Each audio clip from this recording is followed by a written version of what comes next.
Legendary footsteps, the life and legacy of Abraham Lincoln. It was the evening of April 14, 1865, a night that would resonate through the corridors of history.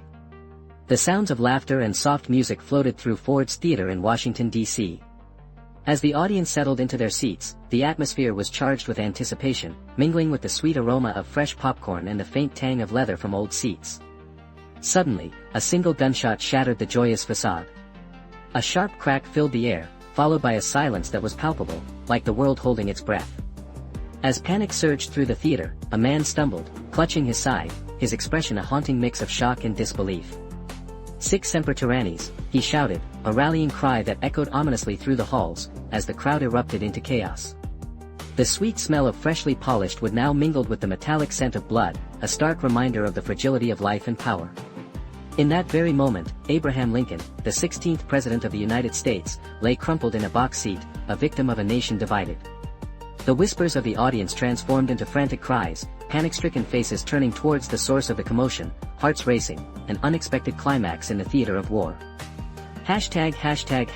Born on February 12, 1809, in a humble log cabin in Hardin County, Kentucky, Lincoln's early years were steeped in hardship. The sharp chill of winter mornings often stung his cheeks, while the smell of wood smoke from the fireplace lingered in the air.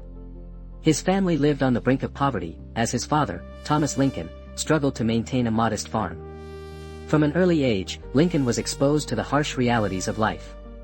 His mother, Nancy Hanks Lincoln, passed away when he was just 9 years old, leaving a profound scar on his young heart. The cold emptiness of that loss followed him into his adulthood, a constant reminder of the fragility of familial bonds. "All that I am, or hope to be, I owe to my angel mother," he would later reflect, showcasing the impact of her absence on his character. Despite the odds, young Abe sought knowledge. The smell of damp earth and worn books filled the air as he made his way through rudimentary schooling, a fierce determination burning in his chest. Each word he absorbed was a step away from the poverty of his childhood, but the ghosts of his past would continue to haunt him, shaping his worldview, a legacy of anguish that would inform his leadership during one of the nation's darkest hours. As he delved into adult life, Lincoln faced a series of failures that would have broken a lesser man. His early foray into business was marked by misfortune. He invested in a store that ultimately failed, leaving him broke.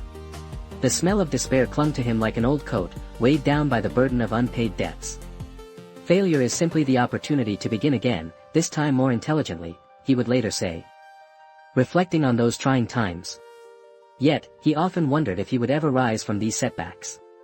In 1836, after several false starts, he finally found his footing in law. Yet, doubt shadowed him constantly. "Am I not a good lawyer? Will I ever be more than a mere footnote?" he would question in private, pacing his sparsely furnished room late into the night, the sounds of the bustling town outside drifting into his thoughts like a long-forgotten lullaby. The turning point of Lincoln's political path came with the onset of the Civil War in 1861. As the sound of cannon fire echoed across the countryside, he faced an unprecedented challenge. The nation was tearing itself apart, and with the Union's early defeats, despair loomed large. Yet within chaos, Lincoln found clarity. One of his most brilliant strategies came during the Battle of Antietam in September 1862. When General George McClellan hesitated to pursue the retreating Confederate troops, Lincoln recognized an opportunity. He issued a bold order for an assault that would follow a well-established strategy, to cut off the enemy's supply lines while simultaneously rallying the Union's resolve. "Let us take this battle to them," Lincoln urged his generals, his voice steady despite the weight of uncertainty. The strategy was not just about military tactics, it symbolized the very heart of his belief in the Union's cause. As the smoke from the battlefield rose like a shroud, Lincoln understood that preserving the nation required more than weapons, it demanded a moral compass. With the issuance of the Emancipation Proclamation, coupled with military tactics aimed at disrupting Confederate supply chains, Lincoln sought to redefine the war's purpose. He recognized that the fight was not only for preservation but for the fundamental rights of freedom, an unyielding belief that still resonates today.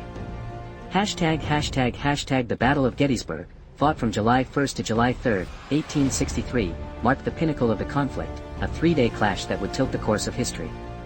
As the first shots rang out, a cacophony of sounds filled the air, the sharp reports of rifles, the thunderous hooves of charging cavalry, and the cries of wounded men. The stench of gunpowder mixed with sweat and blood created an atmosphere of despair and bravery. "We cannot dedicate, we cannot consecrate, we cannot hallow," This ground, Lincoln famously stated later, as he addressed the nation in what would become known as the Gettysburg Address. The importance of this battlefield transcended the immediate conflict. It represented the fight for freedom and equality, concepts rooted deep within the American spirit. As the Union forces, under the command of General George Meade, clashed with Lee's Confederate Army, the landscape transformed into a hellscape of chaos. Cannons roared like wild beasts, and the air echoed with shouts and the cries of the wounded. The ground itself felt alive as soldiers fell, and the earth drank deep from them. Sacrifice of those who fought for their beliefs. By the battle's end, the Union had achieved a decisive victory, but it came at a staggering cost. Over 50,000 soldiers lay dead or wounded, a stark reminder of the price of freedom. The air hung thick with sorrow, the once vibrant fields now a solemn testament to the brutality of war. Despite his victories, Lincoln faced fierce opposition.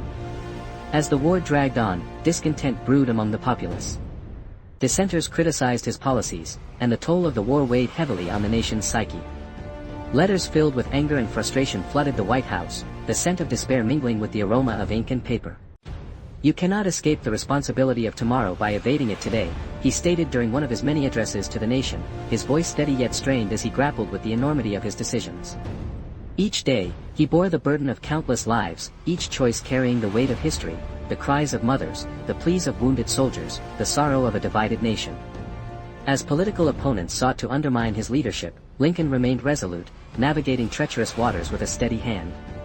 His belief in the Union's cause often left him isolated, yet he knew that the stakes were higher than any one individual. He was leading a fight for the soul of a nation. Abraham Lincoln's legacy is one of resilience, empathy, and an unwavering commitment to justice. He believed, those who deny freedom to others deserve it not for themselves. His presidency transformed the landscape of American values, positioning freedom and equality at the forefront of the national consciousness. As we reflect on his journey, we are reminded that leadership demands sacrifice, a willingness to confront adversity, and a belief in the fundamental dignity of all individuals. The lessons of Lincoln's life extend beyond the annals of history, reminding us that in our shared humanity lies the power to bring about profound change. Lincoln's story teaches us that even in the darkest of times, hope can flourish, guiding the way for future generations. As history continues to unfold, the words of this quiet, determined man resonate with an enduring truth. In the end, it's not the years in your life that count.